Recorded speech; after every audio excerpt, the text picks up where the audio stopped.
Morgan Stanley has already gotten the word bonuses this year may be cut by as much as 30%, and the betting is Morgan Stanley won't be alone. For more on the battle over bonuses, we're joined by one of Wall Street's top recruiters, Jeanne Branthover. Jeanne heads up the global financial services business at Boyden Global Executive Search. Bloomberg Businessweek has named Jeanne one of the world's most influential headhunters. Jeanne, delighted to have you in. Let's talk about the dynamics on Wall Street. Who's getting the money? Who isn't? Well, first of all, nobody's getting a lot of money this year. So what the word is, as far as we recruiters that we've heard, is the total compensation for everybody across the board is not going to be as good as they expected, because things, obviously, as far as the jobs, as far as the economy, is not anywhere where they wanted it to be. Let's bring up a quote, if I may, from James Gorman, the CEO of Morgan Stanley. Last year, Morgan Stanley paid out 62% of its revenue in salaries, bonuses, and benefits. Look here, there is nobody on my management team who will ever again see the kind of comp to revenue ratio that as we had last year, speaking of 2009. He said that back in February. So is what we're seeing at Morgan Stanley, warnings of a 30% bonus cut, a hiring freeze in some parts of the bank, unique to Morgan Stanley and James Gorman's problem, or is it something at the moment endemic to all of Wall Street? It's going to be across the board in Wall Street, not necessarily as bad as Morgan Stanley, because Morgan Stanley was one of the first people they hired pretty heavily at the beginning of the year, hoping that, things were going to really turn around quickly, and they didn't. And they didn't want to fire people, and that's one of the reasons that the bonuses are not going to be that large, because they don't want to get rid of people. But across the board in financial services, you're going to see less compensation. What ultimately is the root cause of all this? The banking business seems to be relatively healthy, and I'm talking about investment banking. I mean, we're not talking about commercial bankers here. We're talking about traders and bankers. So there's been investment banking. We've seen a bunch of private equity deals as of late. Those guys have got to be happy. Is it a trading issue? It's a trading issue, but you know what? It's really a people issue.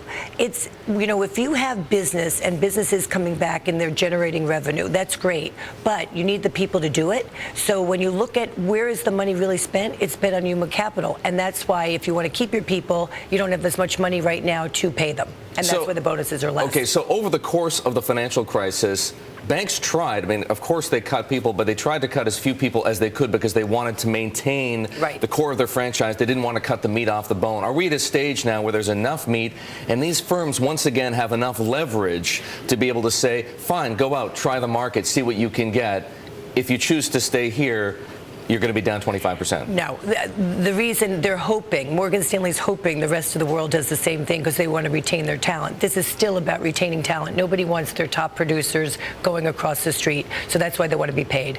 All right, what we're trying to show people here is what happened over the course of the past 2 years. These are the comp ratios, maybe not so clear, but what we're showing is that at the big banks, comp ratios have been going down over the past couple of years. And let's bring up the boutique comp ratios, because there you see them much higher. Look at Lazard, for example, still 60%, Evercore 67%, Jefferies even almost 60%.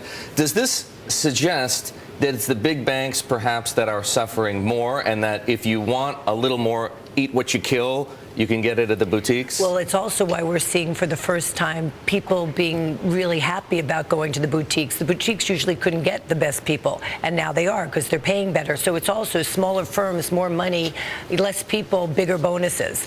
Big firm, more people, less money, less bonuses. And maybe less political pressure as well, because think of Goldman Sachs last year saying that the top 30 members, the 30 members of the management committee would be paid effectively only, at least beyond their salary, some $600,000. All they would get is restricted stock. Do those kinds of restrictions, are they still in place at the top firms, the ones under the most political pressure, or some of the more draconian aspects of those restrictions beginning to be eased? There's still heavy restrictions, and actually we're seeing even more so as far as what and how they're going to pay out. Years ago it was cash, which was great. Now it's less and less and less cash, more equity, and more deferred. So you're seeing it become much more payouts over time to keep people, to handcuff people that we're not paying you right now. You have to stay 3-5 years before you get your money. So the big firms are going to have more difficulty retaining people. Well, we do have to remind everybody, Jeanne, that at the end of the day, most of these people still get paid pretty darn well. Jeanne, thank you so much for joining us. Jeanne Branthover of Boyden Executive Search. She's one of Wall Street's top recruiters, talking to us about bonus season. It is upon us.